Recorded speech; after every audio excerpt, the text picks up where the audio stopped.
Mañana Juan Antonio Aguilar, director del Instituto Español de Geopolítica. Juan Antonio, muy buenos días. Buenos días.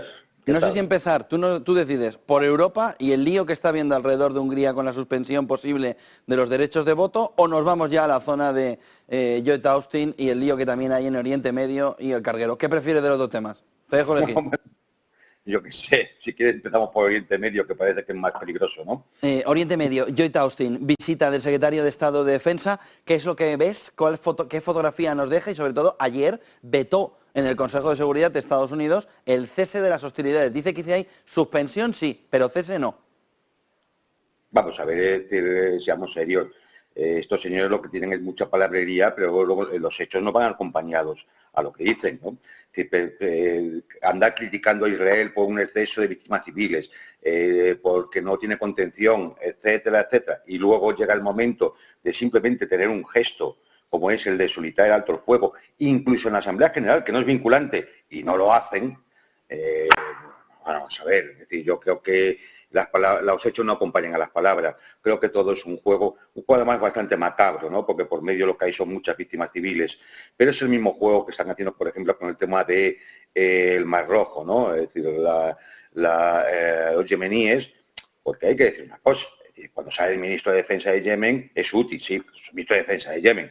Los yemeníes están atacando fundamentalmente barcos de oligarcas israelíes, o oligarcas navieros israelíes, o barcos que llevan materiales para Israel. Es decir, el resto de los barcos no están siendo atacados. Y en cambio Estados Unidos está conformando una especie de fuerza multinacional en la zona para proteger el tráfico marítimo. No, para proteger a Israel, porque Yemen es a quien ha declarado la guerra a Israel por el asunto de Gaza, ¿no? Entonces todo esto, es decir, lo envuelven siempre con un discurso y unas palabras que intentan dar la sensación de que es una cosa cuando realmente estamos en presencia de otra, ¿no? Entonces esta visita de Lloyd Austin, las palabras de estos días atrás de algunos dirigentes norteamericanos, el hecho de organizar esta fuerza expedicionaria en la zona del Mar Rojo. De hecho, fíjate que estamos en el Golfo Pérsico, es decir, que hace una fuerza de ataque amedrentar a los países de la zona, claro, nada más, una fuerza de ataque de portaaviones, que ahora se tiene que trasladar el fondo del Golfo Pérsico al Mar Rojo. Siempre lo dijimos, lo hemos dicho aquí, hay 3 puntos que son críticos ahí, el Estrecho de Hormuz, Canal de Suez y Al-Mandeb, que ese es el que está ahora trayendo estas dificultades y poniendo en riesgo, en el fondo, la economía de Israel.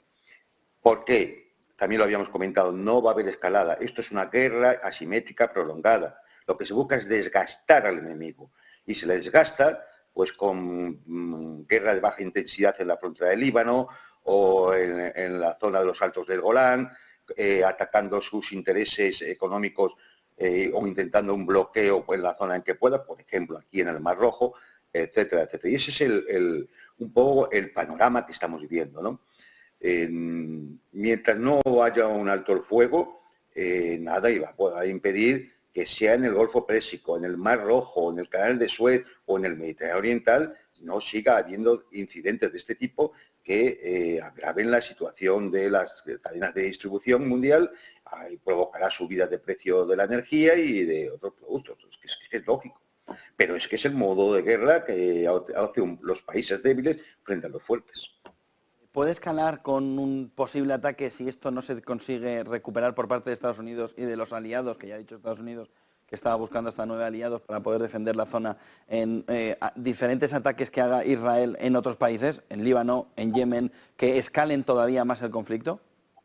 Hombre, yo creo que ahí sí que Estados Unidos intentará sujetar a Israel, porque le dirá, no, a ver, no escales tú esto, porque entonces la vamos a tener y muy gorda. Ya lo hago yo. Eso es lo que está diciendo Estados Unidos.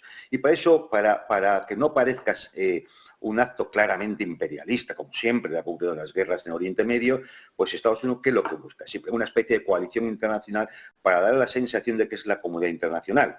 Realmente, de países de Oriente Medio de la zona, solo el pequeñito Bahrein ha dicho que está dispuesto a participar en esa fuerza expedicionaria marítima, ¿no? El resto son todos países de la OTAN. O sea, es que estamos en la misma de siempre, no engañen a nadie, ¿no? Incluso creo que está España, no sé qué vamos a mandar allí, ¿no? Pero bueno, me parece que en eso está también. Todo para defender ¿qué interés realmente?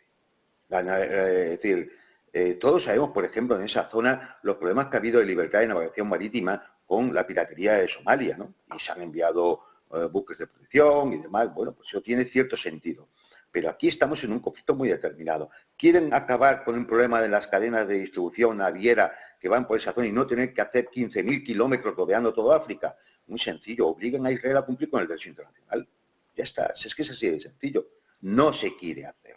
Y como no se quiere hacer, por las razones que sea, que no vamos a entrar ahora, no se quiere hacer, pues entonces montamos otro tinglaete, ¿no? Es decir, la flota, ¿no? La flota, como mis dos portaaviones no han logrado intimidar a los yemeníes, pues ahora montamos una flota más grande, ¿no? Es que se empiezan a ver las posturas de esto, ¿eh? Vayamos a Europa. Funcionarios europeos estarían ya analizando quitarle los derechos de voto, no de veto, de voto a Hungría en la cuestión de haber infringido el Estado de Derecho. Lo tienen que hacer todos los socios europeos sin excepción. Polonia frenaba que eso se pudiera producir. Polonia ya no está para frenar que eso se pueda producir. Surge la duda de si Meloni puede hacer un movimiento de defensa de la unidad europea frente a la locura de intentar quitarle los derechos de votos a un socio.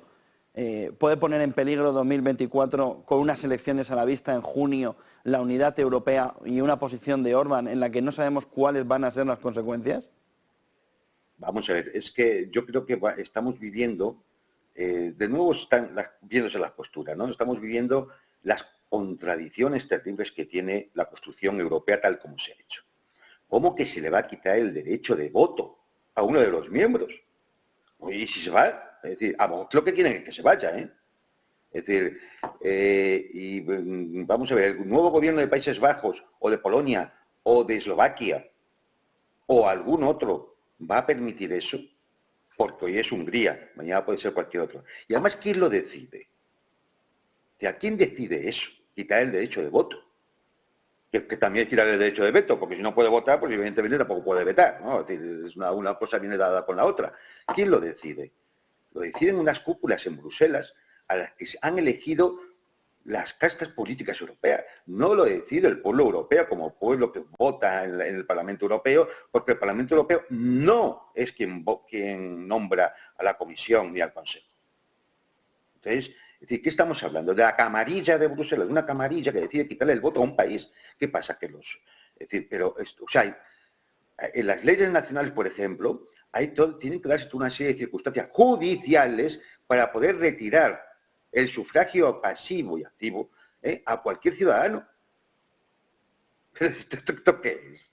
Es que, entonces, evidentemente, todas estas cosas no es que pongan en peligro, pero sí que van minando poco a poco no solo la confianza que pueden tener ciertos países en la Unión Europea, sino de la propia ciudadanía.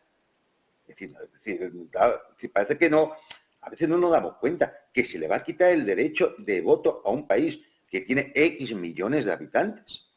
Pero, a ver, por favor, además, ¿por qué razones? Por razones que si hurgamos,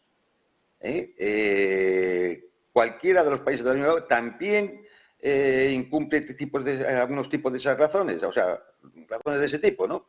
¿Por qué? Pues porque a veces son cuestiones muy